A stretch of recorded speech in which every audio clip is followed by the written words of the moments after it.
Social मीडियावरती मला troll केलं जातंय. ट्रोल करण्याचं कारणच मला कळत नाहीये. कारण जे ट्रोल लोक करतायत ते खूप पर्सनली कमेंट करतायत. याच खूप वाईट वाटते, कारण ट्रोल करणारी लोक ही घरी बसून असतात, घरी बसून सोशल मीडियाच्या माध्यमातून ट्रोल करत असतात. त्यांना माझं सांगणं आहे की तुम्ही ट्रोल करा, ट्रोल करण्याबाबत माझं काहीच मत नाही. मात्र ट्रोल करत असताना काही गोष्टींचा विचार करा. पहिलं कारण, तुम्ही मला ट्रोल का करताय? बऱ्याच कमेंटच्या माध्यमातून असं मला वाटतंय की मी बकासूरला विरोध करतोय, त्याच्यामुळं तुम्ही मला ट्रोल करताय. तर ही गोष्ट पहिल्यांदा लक्षात ठेवा, बकासूरला माझा आजही विरोध नाही, उद्याही नसेल आणि कधीच नसेल. म्हणजे कारण बकासूर हा माझा आवडता विषय आहे. ज्या बैलामुळे मी या क्षेत्रात आलो, त्याला मी कधीच विरोध करू शकत नाही. माझा विरोध चुकीच्या गोष्टी नाही. आता त्या चुकीच्या गोष्टी कोणत्या, हा तुम्हाला मी माझ्या मागच्या व्हिडिओच्या माध्यमातून याच्यापूर्वीच सांगितलेले आहे. कारण एखाद्या व्यक्तीला ट्रोल करत असताना त्याचा विचार करा.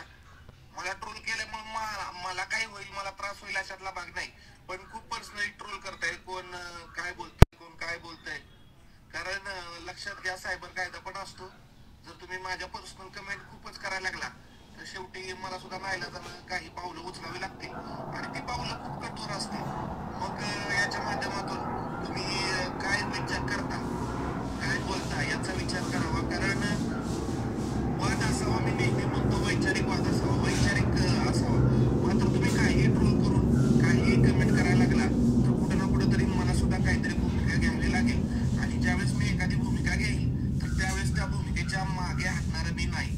त्याच्यामुळे ट्रोल करणाऱ्यांना माझी विनंती आहे की तुम्ही कमेंट बॉक्समध्ये ज्यावेळेस कमेंट करता त्यावेळेस कुठं ना कुठं तरी विचार करून कमेंट करा. कारण व्यक्तिगत जीवन प्रत्येकाला असतं, मलाही आहे, तुम्हालाही आहे. मात्र व्यक्तिगत जीवन जगत असताना भारतीय राज्यघटनेनं प्रत्येकाला अभिव्यक्ती स्वातंत्र्य दिले. मला पण दिले, तसं तुम्हाला पण दिले.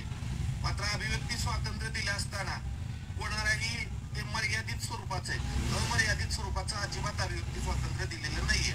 मात्र तुम्ही अभिव्यक्ती स्वातंत्र्य असताना तुम्ही कोणत्याही व्यक्तीच्या पर्सनल टीका करू नका. आणि तुम्ही म्हणा सर तुम्ही पर्सनल टीका केली, मी कोणाचं वैयक्तिक नाव घेतलं नाही.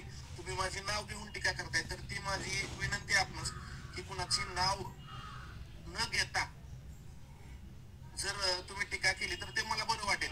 पण तुम्ही पर्सनली नाव घेऊन टीका करताय, मग मला माझी कायद्याची बाजू मांडावी लागेल, आणि मग ती कायद्याची बाजू तुम्हाला सोसणार देखील नाही.